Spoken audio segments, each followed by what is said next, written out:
Hello, I'm Kai, and I am here to talk to you guys about Cluster B personality disorders. I purposely did a very dramatic makeup look because this cluster is about the dramatic, erratic, impulsive domains of personality disorders. So let's get started with the introduction.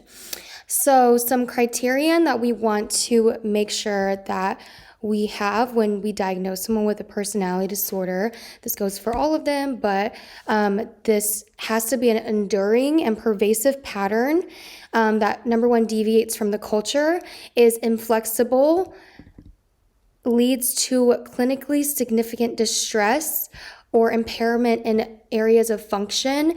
So this could be home, school, workplace. And although they might be unaware of it, it does prevent them from achieving happiness and relationships and jobs in their life. On the extreme end, this can lead to impairment in all functions, like for antisocial, criminal conduct, self-harm. On the milder end, though, they might function well in a workplace. However, as far as romantic advances go, that might not go so well for them. Again, it's stable and of long duration. The onset is usually in adolescence or early adulthood. This one is true, especially for antisocial. You have to diagnose with a conduct disorder before they are 15. So it also cannot be explained as a manifestation of another mental disorder. So I think the other clusters talked about this as well, but basically it can't be, a psychotic episode due to schizophrenia or something like that. And it also cannot be attributed to physiological effects of a substance or another medical condition. So this can't be because they're abusing alcohol or drugs or have some sort of medical condition that gives the same symptoms. Some changes in the DSM-5, we combine the dimensional and categorical approaches. The core criteria, like I already focused on, is that there's impairment in self and interpersonal functioning. Also, we did add a other specified disorder / unspecified. So this is if there might not be enough criteria met for a specific one, but they have the traits of some. Now, let's hop into antisocial. So, according to APA, it is the presence of a chronic and pervasive disposition to disregard and violate the rights of others. Some, terms that we hear in popular culture are sociopath and psychopath. These are informal names. They were used in the past versions. And psychopathy can also be used to describe a set of personality traits. Let's get into it. So the criteria, they do have to be 18 years or older. This is the only one in Cluster B where they have to be 18 to diagnose, although most personality disorders we don't diagnose until 18 or older because their personality is still forming before that. There needs to be evidence of conduct disorder with the onset before age 15. The occurrence, again, is not due to another condition. So the criteria on the right here, they need to have 3 or more. So failure to conform with social norms. So deceitfulness, as indicated by repeated lying, use of aliases, or conning others for personal profit or pleasure. Number 3, impulsivity or failure to plan ahead. Number 4, irritability and aggressiveness, as indicated by repeated fights or assaults. Number 5, reckless disregard for the safety of self or others.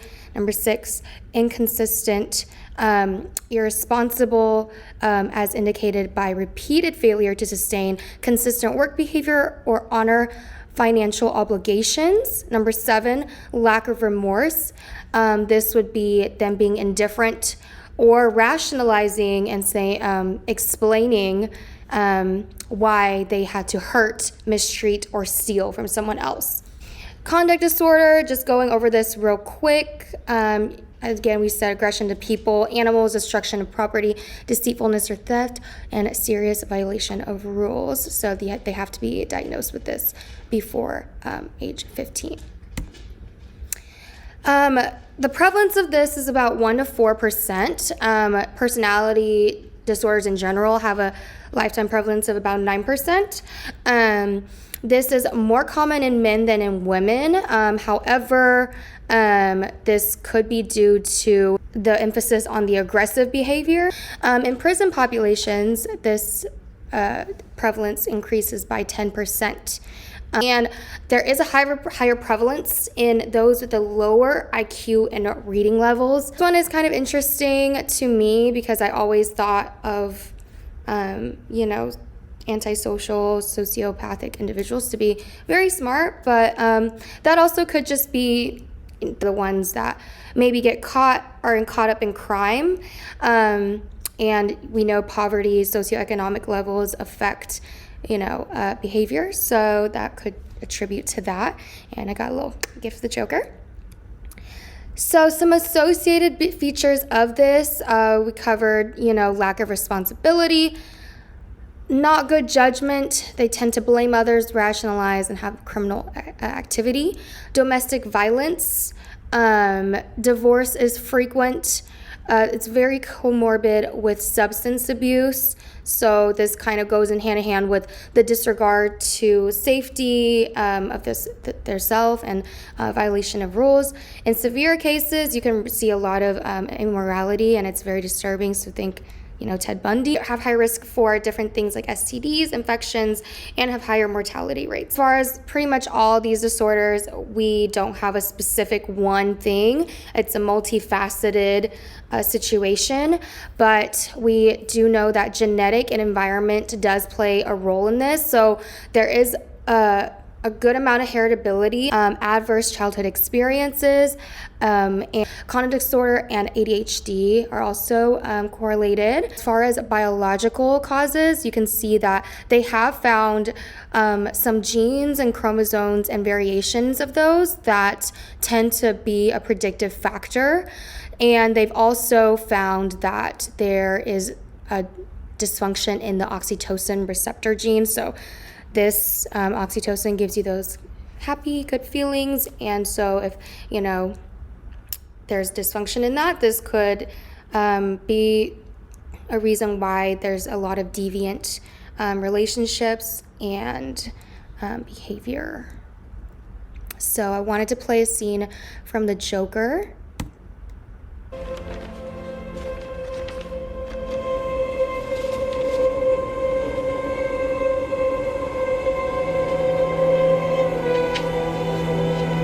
We went over this, Penny. You adopted him. We have all the paperwork right here. That's not true. Thomas had that all made up. So it stayed our secret. You also stood by. One of your boyfriends repeatedly abused your adopted son and battered you.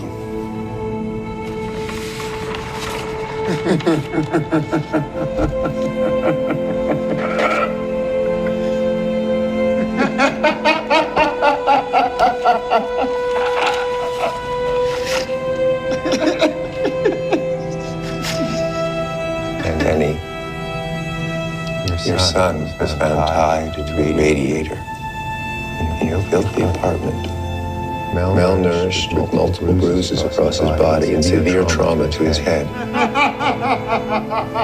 never heard him cry. He's always been such a happy little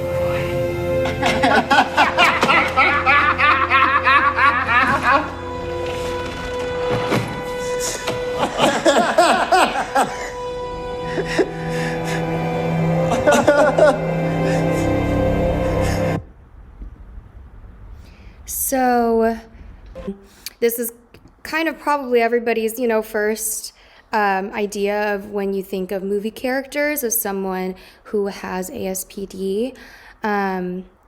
He commits extremely immoral crimes and violates the law and is violent. I showed this video specifically though because you can see that his mother had psychiatric disorders, and this kind of helps us understand how he was impacted to the ongoing childhood trauma, bullying, parental abandonment, and he just, slipped through the system in a lot of ways. So, treatments, there's no appropriate intervention found. This is a pretty intense. This condition is very hard to treat. Seems like early treatment intervention in children is the most effective and least costly. Outpatient setting is preferred, and we do hospitalize for those co-occurring conditions or substance abuse. Aggressive behavior can be treated with things like antipsychotics, SSRIs, and mood stabilizers have found to be effective.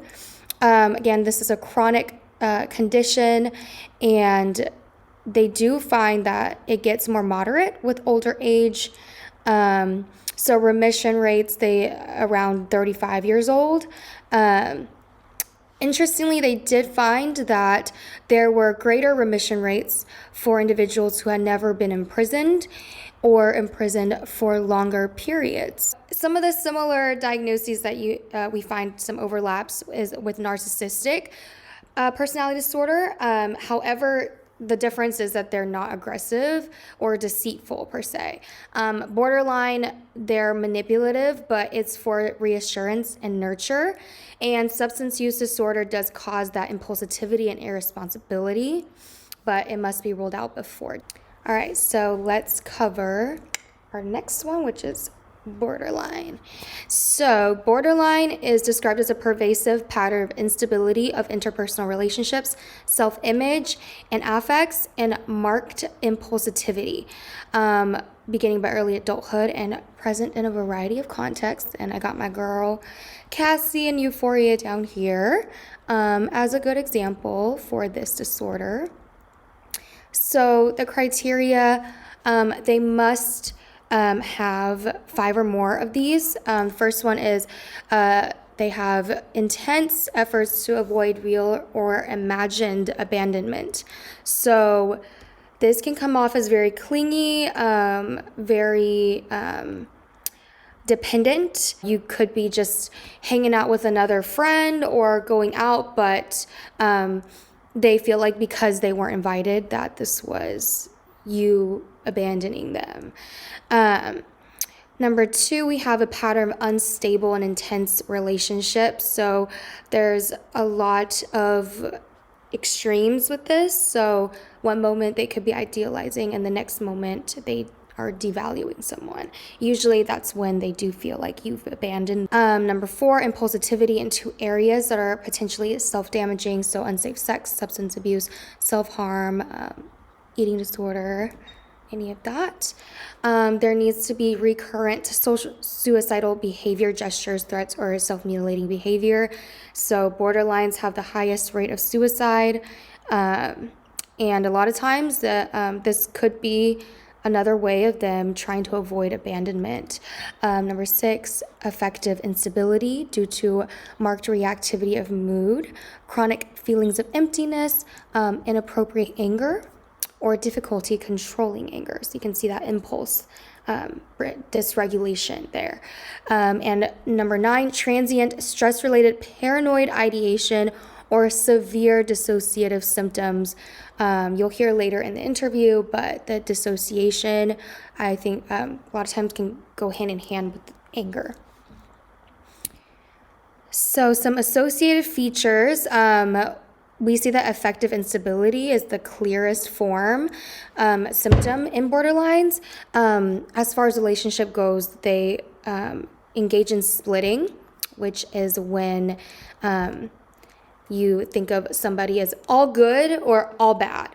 And they're also doing this to themselves. So that comes in with that self-image disturbance. They can become dependent on others, and dramatic shifts in their feelings towards others. Impulsive behavior, and suicidal attempts and ideations.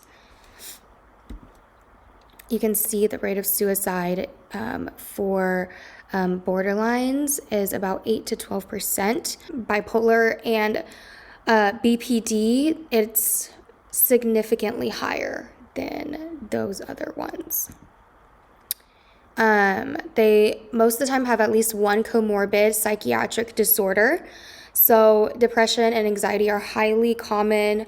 And those I think go hand in hand with those feelings of emptiness that they experience. There could be PTSD involved, and you can see some of those symptoms overlapping as far as dissociation goes. They could have another personality disorder or a neurodevelopmental disorder. So as far as the causes of this, biologically speaking, they have found a lot of evidence of different brain functioning. So the HPA axis in our brain controls cortisol or stress. And so that's kind of like our top-down control, right, of our nervous system. So this affects things such as serotonin as well. They've found that there's deficient inhibition in the prefrontal cortex. So this leads their impulsive behavior because they're unable to regulate and make good decisions or have that self-control that you would have. So think of someone who has been drinking, your inhibition goes significantly lower. Amygdala hyperactivity was found as well. So this attributes to their shifts in moods and how intense they can be. Brain similarities have found that patients with a history of childhood trauma and PTSD have similarities with BPD. As far as environment goes, there's childhood trauma, and this can include sexual abuse, neglect, verbal abuse, early parental separation, or loss. They have found studies where, the people with BPD didn't experience childhood trauma, but more than likely when you're looking at a psychiatric group of them, there is a higher prevalence for BPD and childhood trauma. So if a parent has alcohol or substance use disorder, major depressive and PTSD as well, these theories revolve around insecure attachments. They don't form those secure attachments with their parent when in childhood, and so this can lead to that clinginess and that dependence on someone else because they never really had that chance to fully form who they are in a safe environment. So especially if you're in an unsafe environment as a child, it can be really scary. There's a lot of emotional stuntedness with BPD, although no single factor can really explain the development. Those are our best theories. So this is the example that I want to show you guys. I'm not the bad guy. Everyone keeps looking at me like I'm the bad guy, but I'm not the bad guy. Well, the room made it sound like we were just hooking up the entire time. I would never do that to someone I love. Yeah, I don't think that's a real airtight defense. It's the truth. Oh, Cassie, you're driving me nuts. It's one thing to do what you did, and it's another thing to pretend you're all innocent and it's no big deal. I'm just pointing out the facts. I'm pointing out the principle. What principle? They don't fuck your best friend's boyfriend principle. That is what I'm trying to tell you, Mom. They weren't boyfriend and girlfriend. God! I just want to die. Well, a corkscrew ain't gonna cut it. Oh. Who said Nate was a bad person? Rue? It doesn't matter. Because if we want to talk about people, let's talk about Rue. Rue's a good girl. And I'm not? I didn't say you're not a good girl. Rue's had a very hard life. Not harder than my life or Lexi's life. It's different. Right. Her dad died and ours just stopped calling. I don't know which is worse. And if you were such a fucking loser with no self-respect, you'd drop her because she treats you like shit. Enough. I can't say it to her, but you two can say it to me. I never said you didn't have any self-respect. You don't have to, I can fucking feel it! Oh, she needs a fucking exorcism. Okay, so that's seen a little context. If you haven't seen the show, Cassie was hooking up with her best friend's ex-boyfriend, who was also on and off at the time. He was also talking to her during this time, and she gets caught. So in this scene, you can see that unstable and intense personal relationships with her. And there's that intense anger or difficulty controlling it, like she's just letting it out. There is also that paranoia in there. You can see that when she goes, did Rue say that Nate is a bad person? You know, very paranoid. You can see the splitting of someone's all good or all bad. There's a lot of themes in this scene of I'm a good person or I'm a bad person. We see gestures of self-mutilating behavior when she's, trying to hurt herself with the corkscrew. And we see her touch on her abandonment trauma. Not only, left them, but he also did have a substance abuse disorder as well. So as far as epidemiology goes, there's a lifetime prevalence of about 5.9%. It's significantly higher in treatment settings. So an inpatient, it's about 20% of inpatient patients have BPD and 9% in outpatient settings. There is a higher ratio of female to male, and 80% of patients who receive treatment are women.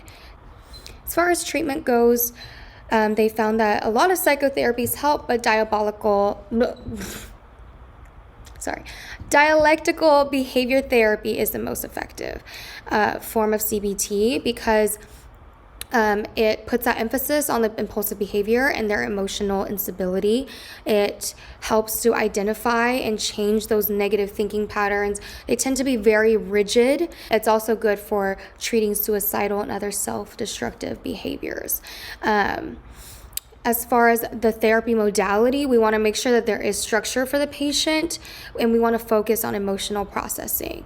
The therapist should be someone who is demonstrating empathy and giving them that safe space to mature emotionally. Also want to focus on psychoeducation.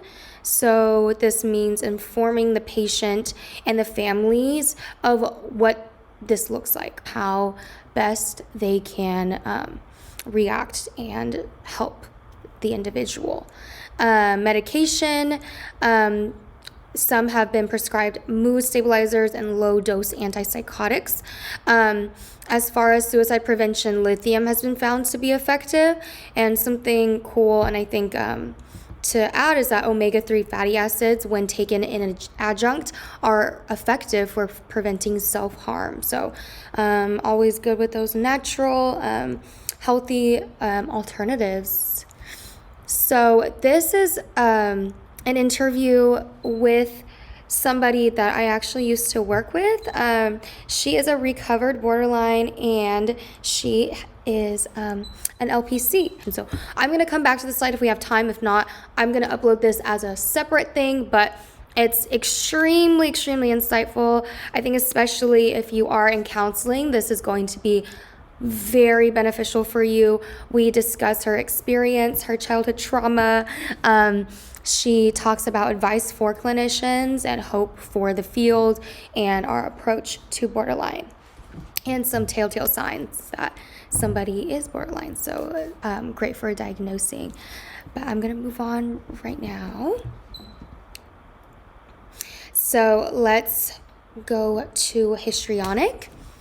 Histrionic is a pervasive pattern of excessive emotionality and attention-seeking, beginning by early adulthood. This condition was first described in the 19th century. Hysteria is where it comes from, and it was associated with, things like dissociation symptoms, self-dramatizing, attention-seeking behaviors. And the example I have for this one is Regina George.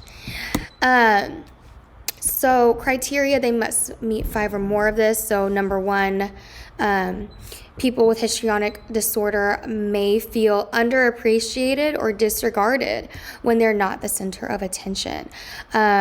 These people are typically the life of the party, have a larger than life presence. They may be vibrant, enchanting, overly seductive, or inappropriately sexual with most of the people they meet, even when they're not sexually attracted to them. People presenting with this disorder demonstrate rapidly shifting and shallow expression of emotions that others may perceive as insincere. Their physical appearance may be used to draw attention, so by wearing revealing garments or bright colored clothing. They have a style of speech that is excessively impressionistic and lacking in detail. So, very dramatic, very emotionally expressive. This could even be embarrassing for friends and family in public spaces. First thing that kind of popped in my head when I was trying to find an example of this was the Kardashians. So, dramatic.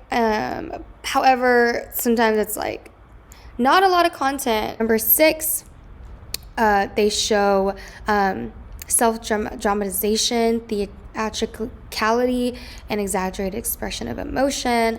They may actually be very impressionable, gullible, suggestible, and easily influenced. This is especially by people that they admire. This one I relate a little bit to. And then additionally, they do consider relationships as more intimate than they actually are.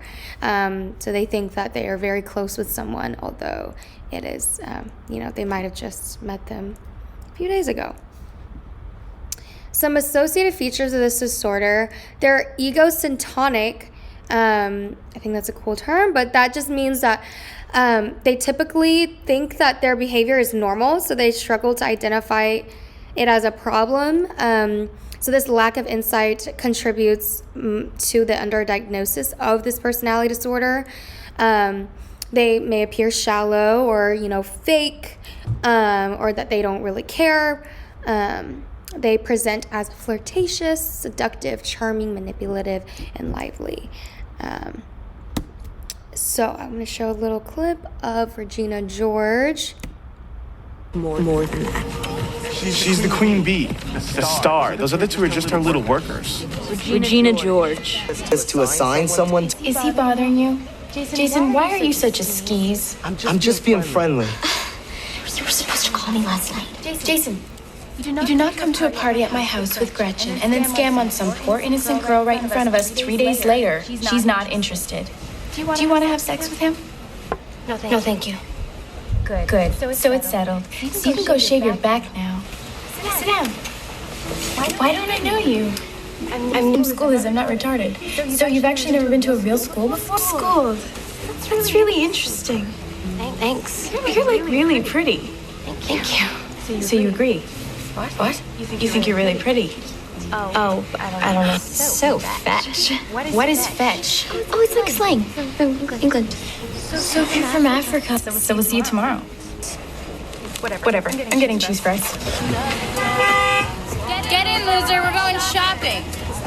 Regina's like the Barbie doll I never had. I've never seen anybody so glamorous. You cannot do that. That is social suicide. So as you can see from this scene, she is center of attention with her friend group in any situation, and very dramatic. Other examples in the movie include inappropriate seduction of Aaron Samuels, and she is vain and demanding.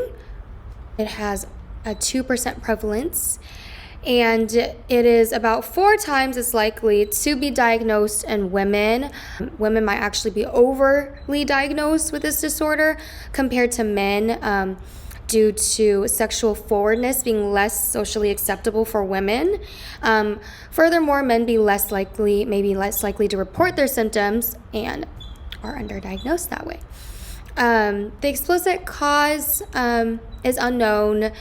The theory stems from childhood traumatic situations, and as a way of enduring with their trauma, they become this kind of persona to cope.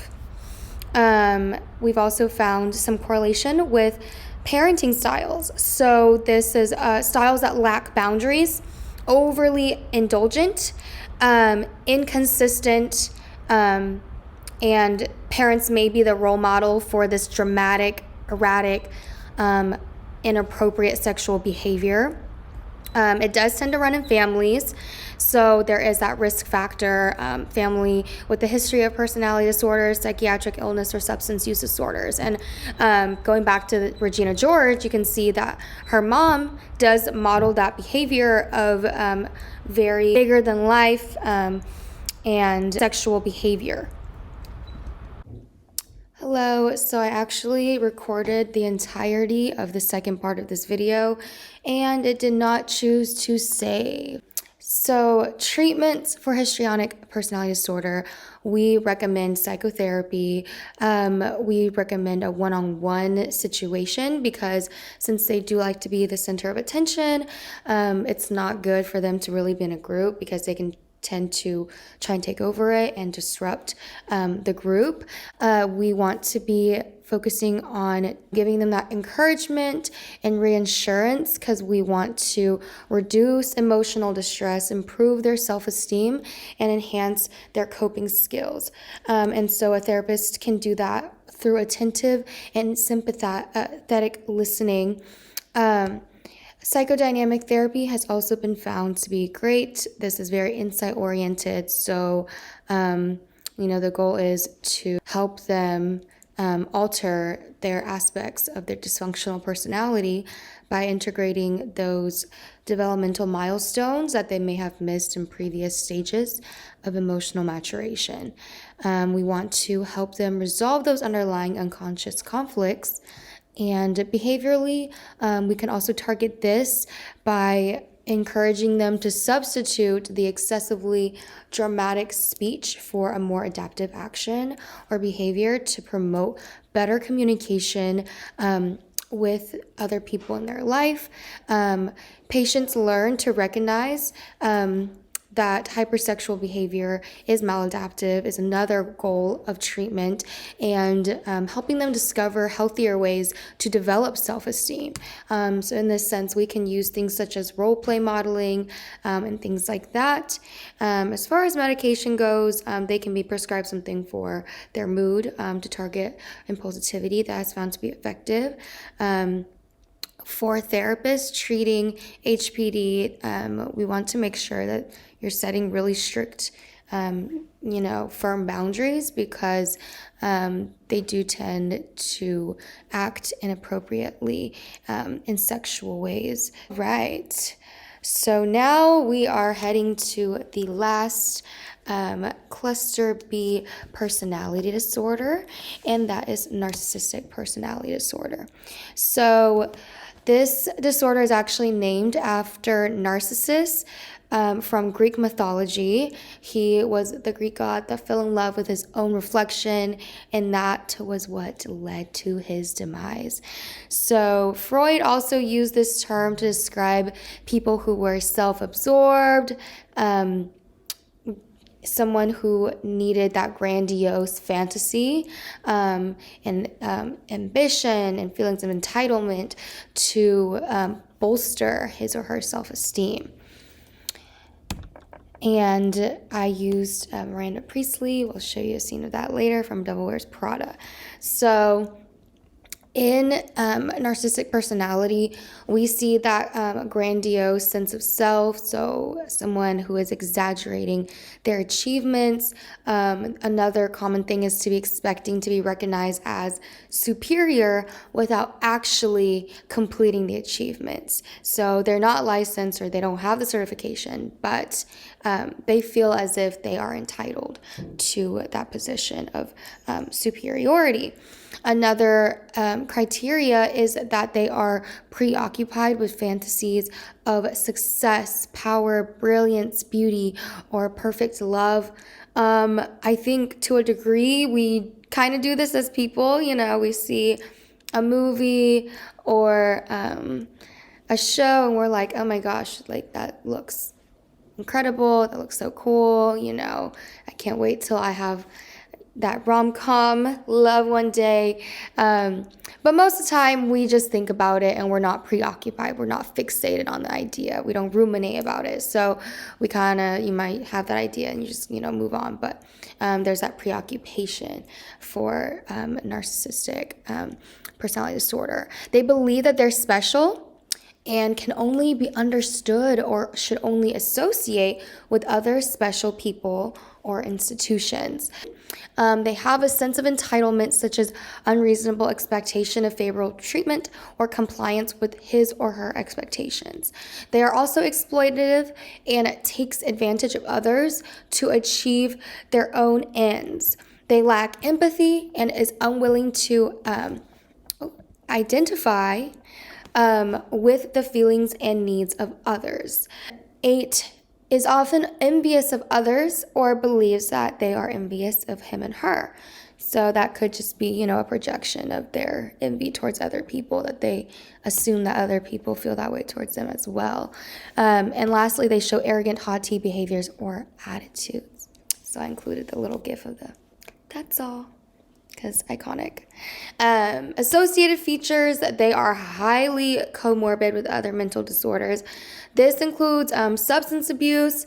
It is actually pretty dangerous for NPD to get involved with addictions because they often feel like they're above everybody else, right? So they believe that they can handle the effects of the drug or the alcohol better than their peers. And when they feel this way, it can cause them to actually get caught up in that cycle of addiction quicker than they realize.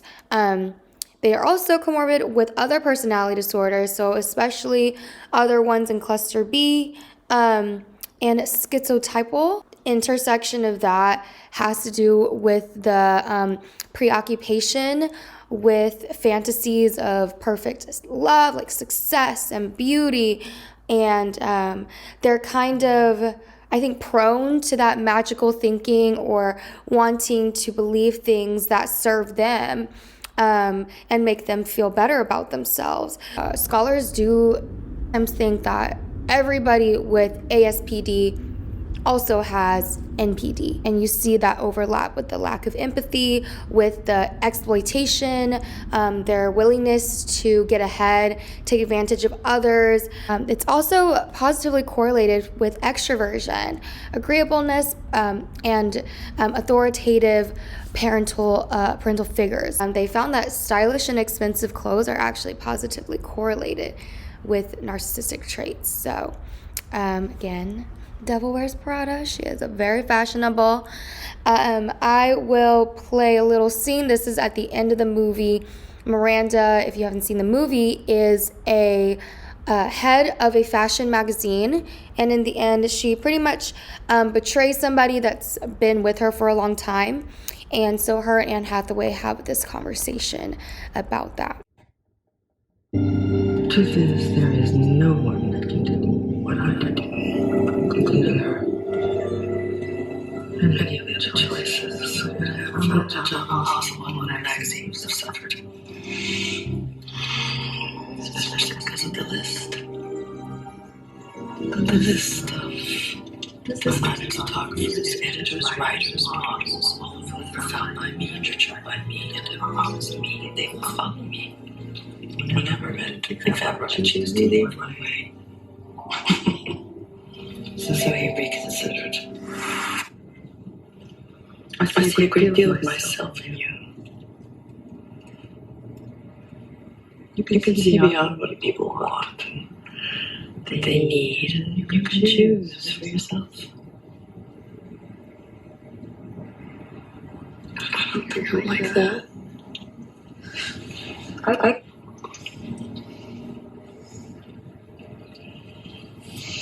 do what you did to Nigel, but I couldn't do something like that. You already did. To Emily. That's not what I... No, that was different. I didn't have a choice. No, you chose. You chose to get ahead. I mean, what if I don't want to live the way you live? Oh, don't be ridiculous, Andrea. Everybody wants this. And everybody wants to be us.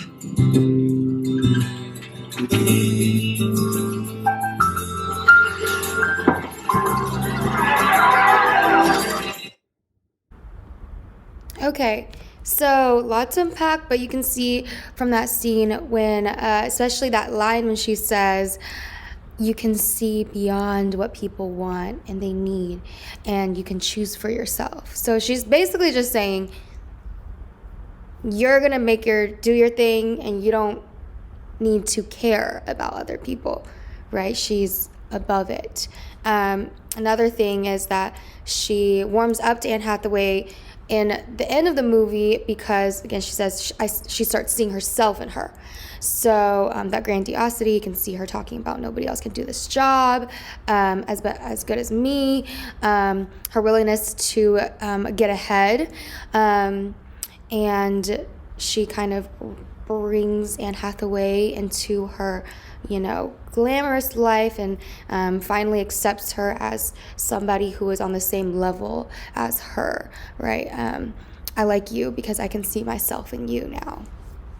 So there's actually two subtypes that have been identified. One presentation of it is that grandiose, overt narcissist. So this is kind of your typical, what you kind of think of. So overly confident, extroverted, very needing that admiration from others, and can get angry if you challenge them. However, there's also this covert version of narcissism where it presents a little more similar to borderline. So they're more introverted, they're very sensitive to criticism or other people's emotions, what they perceive as some sort of, jab. Overt narcissism looks more like kind of what they say is a sheep in wolf's clothing. So instead of being angry, they can seem very helpless and seem like the victim in the situation.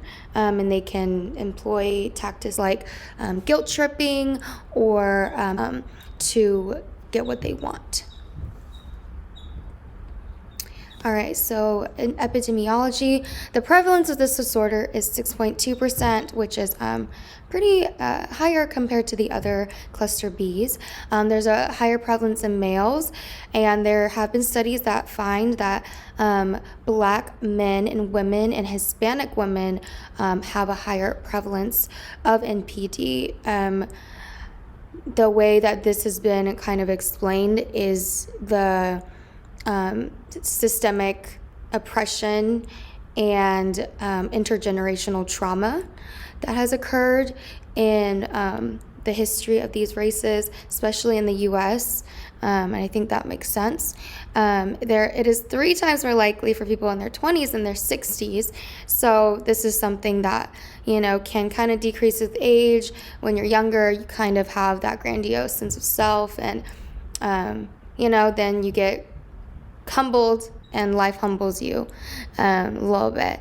So I included this Time Magazine article that's called the Me generations, talking about millennials being the most narcissistic of the generations. In the article, they talked about studies saying how students have scored higher on narcissism than 20 years ago, and they do predict that it is increasing. I do think that this makes sense with our culture today and just what's glorified in media. As far as development, again, it's in childhood. We have 2 ends of what they theorize to be how it becomes a personality disorder. And on one side, you have those negative experiences in childhood. So the neglect, the rejection, and adverse experiences. And so there's a very fragile ego in there. And as a protective defense mechanism. In contrast, if a parent is overly praising, you're so special, you're God's gift to me, you are, perfect, or being overprotective and not wanting their child to experience any conflict with their environment, healthy conflict. So there's a lot of stunted emotional maturity in this. As far as treatments go, there's no standardized treatment like the other personality disorders. Kohut and Kernberg have done a lot of research on NPD. They recommend long-term therapy.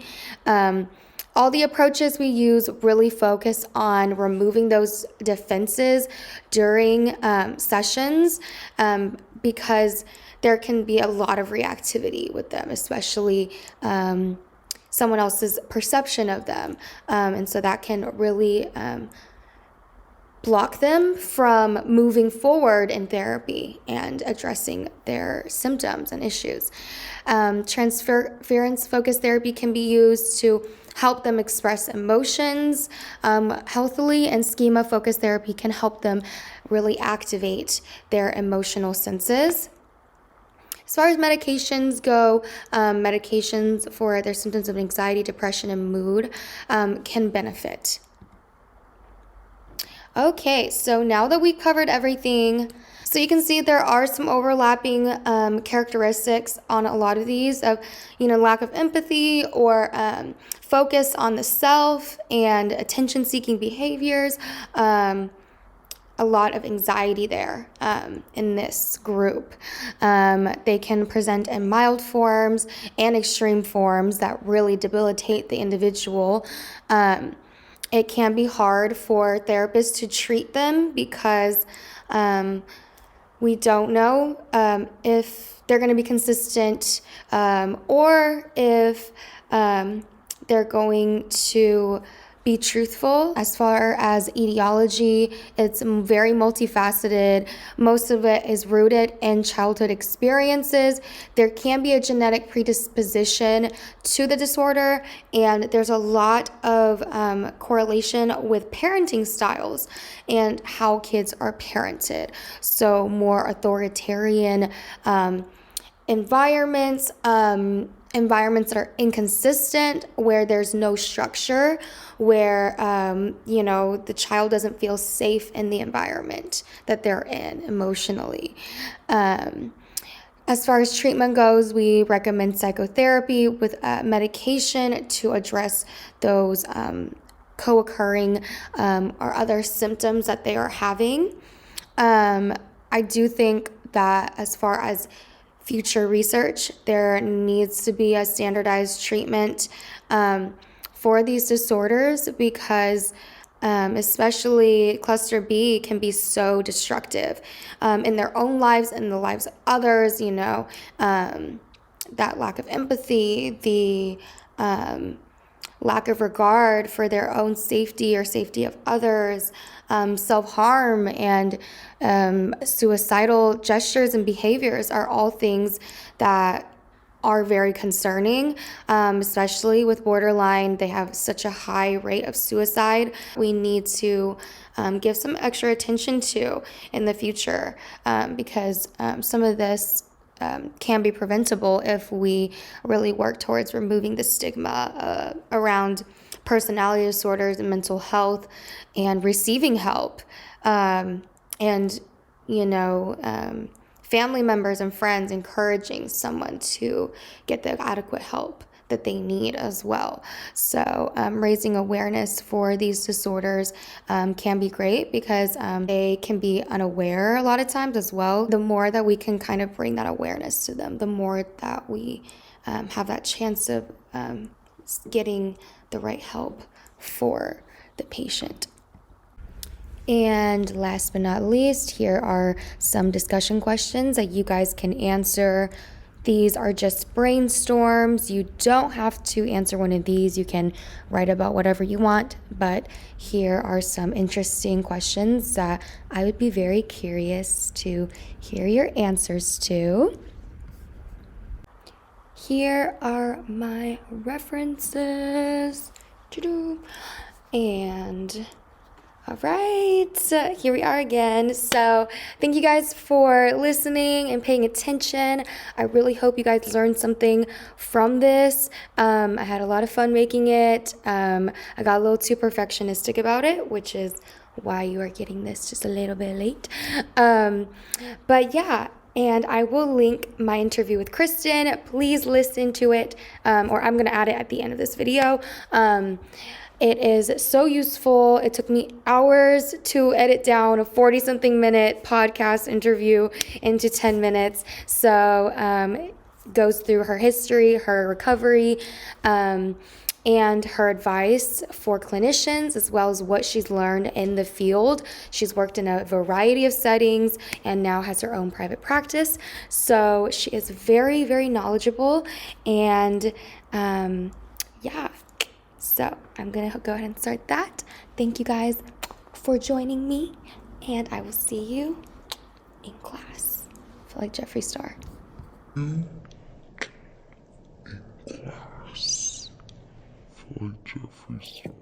Okay, hello everyone. I am here with Kristen. I met Kristen when at an old job, and she is in LPC, and I'm really excited to be able to interview her today. Start with the question of when you were diagnosed with borderline personality disorder.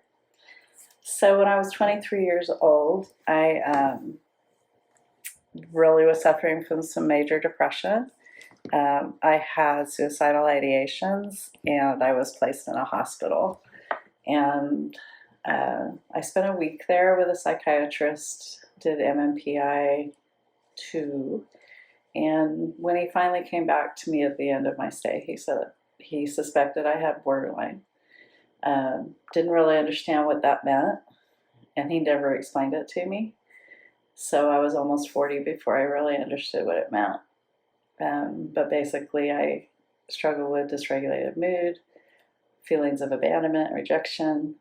I was known to be violent at times.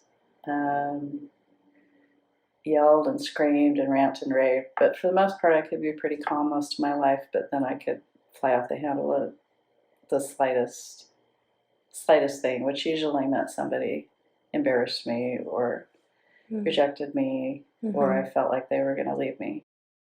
So how difficult was it to live with BPD? I didn't really notice it until I was about 16, 17 years old. Even as a little kid, I had a really significant temper, but my mom was very volatile. And so there's a lot of learned behaviors there. And then that behaviors were conditioned because I was so sassy when I was young. So I was conditioned to be sassy and volatile. But I got married at age 17. And usually if trauma happens in a relationship, it will manifest in a relationship. And so it really amped up at that time, and it was very violent. He was violent. I was violent. I usually was the perpetrator of the violence, and he was the returner of the violence. And so for 2 years, that's how I lived. And I realized there was just blackout anger.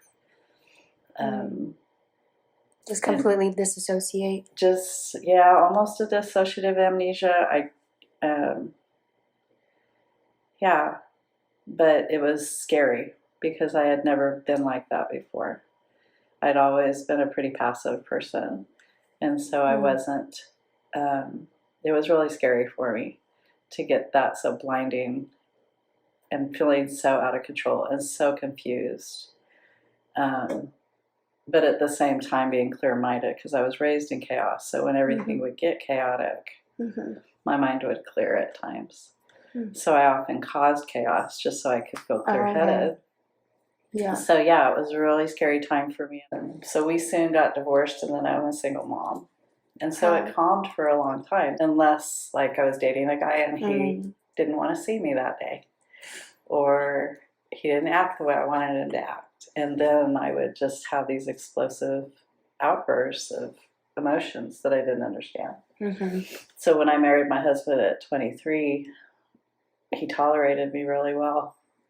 And I tried my hardest to get rid of him because he was the nicest guy I'd ever been with. Aww. And so I spent the first year trying to get rid of him because I knew he was going to leave because everybody left, right? Aww. So self-sabotaging it? Yeah, I self-sabotaged for a long time because, you know, my dad left, my stepfather left, my mom would always threaten, you know, if I said I was going to run away, to go ahead and run away, I don't care. Like, that's the world I lived in. So I figured he would leave too. He was just nice. Or he'd end up being a serial killer or something. Right? Yeah. So after about a year, I realized that he wasn't going anywhere. What did your recovery look like? So, you know, I was raised in church. It's probably one of the few things my mom did for me was give me faith or introduce me to faith. So I had really good, strong female mentorship during those times. Women of a mothering age that could really kind of hold me accountable. That they would pray over me. They would give me insight. They would believe in me when I couldn't believe for myself. My husband, and I'm very attachment-based, so my husband gave me a safe place. And he created a secure base for me. So that, and my doctor in the hospital's name was Joe Cools. It was the coolest name to have for a psychiatrist, right? That is cool. So he told my husband that my husband wanted so much to fix me that he would just spin. He would just spin and try to solve everything. He'd come home and wash the dishes and clean the house after working all day, and I was just like fried. Yeah. And so he said, stand still so she could have something while she's spinning. And if she doesn't want to do something, then go without her. If she don't want to clean the house, then let the house be a pigsty, whatever. She'll eventually grab onto you and move forward. And so that was huge in my healing. That he learned to sit still for me and keep saying, I love you. I know that this isn't the way you want to be. And he kept pushing me towards treatment, kept pushing me towards betterment, kept telling me I was amazing, kept telling me I had value. And then therapy. Yeah. You know, I would put it third on the list. That therapy was instrumental. I had some bad therapists and good therapists, and they all helped me. So moving on to like more about your practice and your experience in the field as a therapist. And, you know, working like inpatient and now having your own practice, what seems to be a kind of a telltale sign that someone has borderline personality disorder? Well, you know, I know it personally, so I see a lot of myself. They start telling me I get so angry and I don't even, like, I try to control it, but I can't. They'll say things like, in inpatient, I used to get this all the time, and it was almost always with a borderline. I just care about people too much, and people hurt me because I care too much. And I almost would write borderline on their paper. Like, that's such a narcissistic borderline kind of thing to say. Yeah. Not being able to identify their feelings, self-harm, risky behaviors, you know, textbook stuff. But there's stuff that I learned working with borderlines, with having this experience of my own, is that even if they can't tell me they feel abandoned, if I empathize with them, and you must have felt really abandoned when that happened, they're like, it's like a light bulb goes off on them. Wow. But at some level, a lot of borderlines do things out of manipulation. They may not understand it as manipulation. It's just, how can I get people to love me? How do you think, as a clinician, approach BPD? Well, I'll tell you that when I was in school, I was surprised to hear clinicians talk about how disposable borderlines were. And they refused to work with them. I get that there are certain types of individuals, pathologies that people can't work with. However,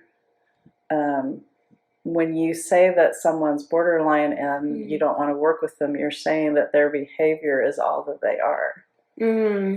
And forgetting that the trauma is dehumanizing. Probably, you're dehumanizing, exactly. You're objectifying them, and you're saying you're just your pathology. And people, I have yet to hear anybody tell me it's curable. I'm saying it's curable. Yeah. I'm happy. Yeah. Like, I can be in a discussion and I can argue with you and not get completely dysregulated. I can have clear thinking and not get confused anymore. Yeah. My mind is clear. My emotions are intact. I can tell you what I'm feeling. I can stay in here and now and stay in mindfulness and use all my coping. Do I have to work a little bit harder to stay that way? I probably do. However, I'm healthier than a lot of people I meet. Yeah. And I think I'm cured. But I haven't met a clinician that they're always surprised when I say that. Okay. They're always surprised when I say I like to work with borderline. They don't know why. But, yeah. You know, so I hate that people think it's not curable.